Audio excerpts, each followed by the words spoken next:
सूर्य, चंद्रमा और अग्नि उनके तीन नेत्र हैं तथा वो जटाधारी हैं। पाश, अंकुश और त्रिशूलधारी हैं। वे अपने सभी भक्तों को आशीर्वाद देकर उन्हें भय से सुरक्षा प्रदान करते हैं। ब्रह्मांड के स्वामी एवं वाराणसी के भगवान श्री विश्वनाथ की हम वंदना करते हैं।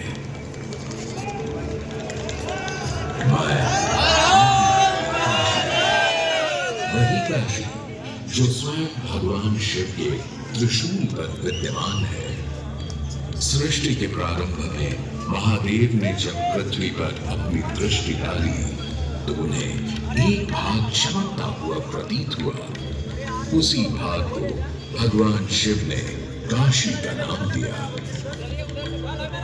कालांतर में गंगा नदी के तट पर बसी इस काशी नगरी में समय समय पर अनेकों घाट विकसित हुए, जहां श्रद्धालु आकर पूजा अर्चना एवं स्नान किया करते थे। माना तो यह भी जाता है कि यह नगरी एक बहुत सुंदर वन से ढकी हुई थी, जहां पीपल, आम, बरगद, शीशम आदि के वृक्ष हुआ करते थे, जिनकी छाया में बैठ ऋषियों ने साधु संत आनंद से तपस्या किया करते थे। इसलिए इस जगह का उल्लेख आनंद वन के नाम से भी किया गया है। जितनी पुरानी काशी नगरी है उतना ही पुराना यहाँ का काशी विश्वनाथ मंदिर भी है। भगवान शिव को विश्वेश्वर, विश्वनाथ आदि नामों से भी संबोधित किया जाता है, जिनका अर्थ है संपूर्ण विश्व के स्वामी। किंवदंतियों की माने तो सृष्टि के आदि में जब भगवान शिव एवं मां पार्वती पृथ्वी का भ्रमण कर रहे थे, उन्हें यह स्थान बहुत प्रिय लगा।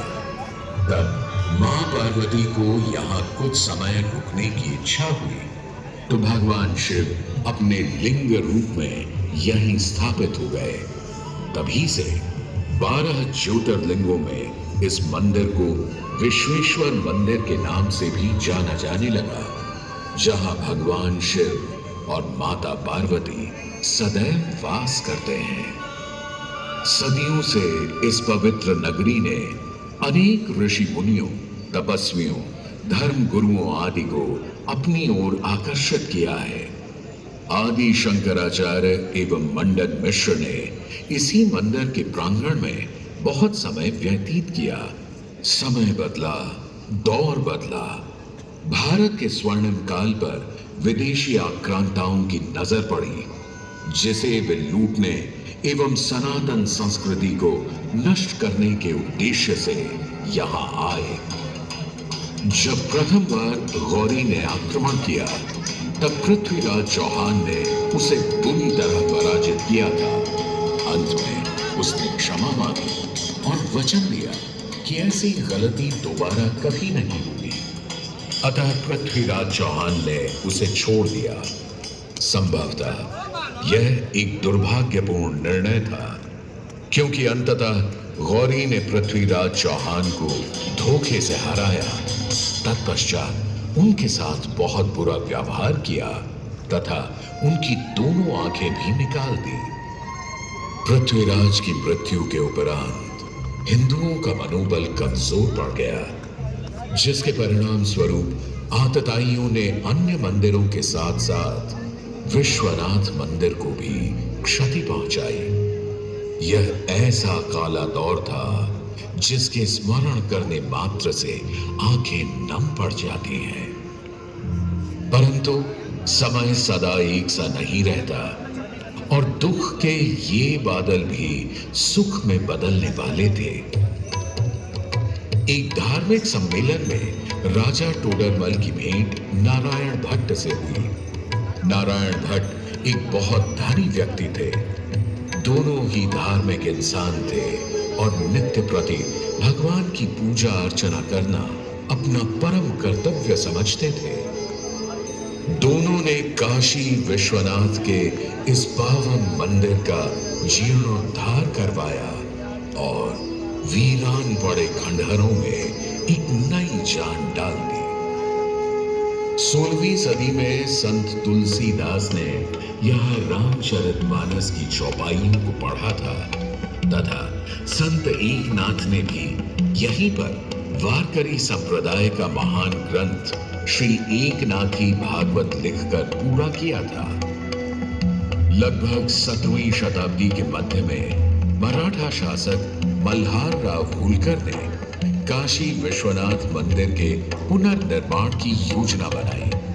ये कार्य वे तो नहीं कर पाए, परंतु उनकी पुत्रवधू अहिल्याबाई होलकर जी ने इसे सन 1776 से 1778 के बीच पूरा किया।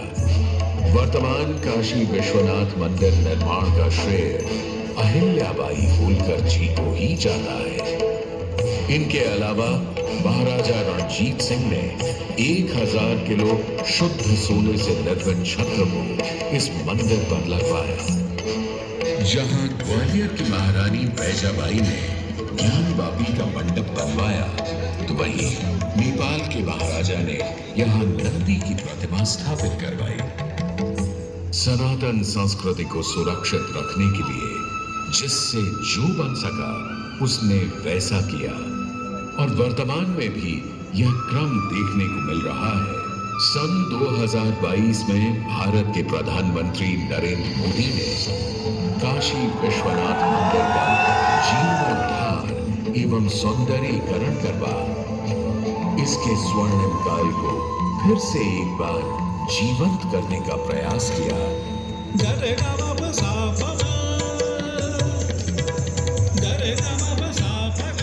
भगवान शिव को समर्पित काशी विश्वनाथ का यह पावन मंदिर सदियों से करोड़ों श्रद्धालुओं का प्रेरणा स्रोत रहा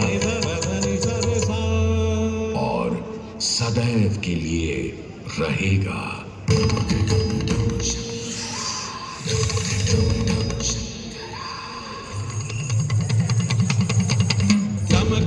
डम डमरू बाजे भोलेनाथ महेश्वर, डमक डम डम डमरू बाजे भोलेनाथ महेश्वर।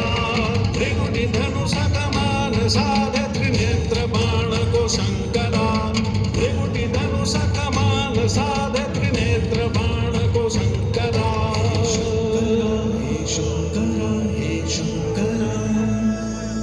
वाराणसी के हो बसैया हो पिता गजराज के, वाराणसी के हो बसैया हो पिता गजराज के।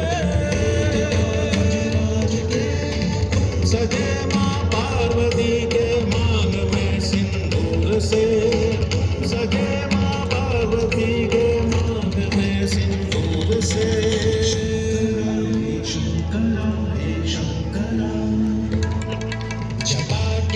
चुनरी लपेटे गंगा के समय वास्ते,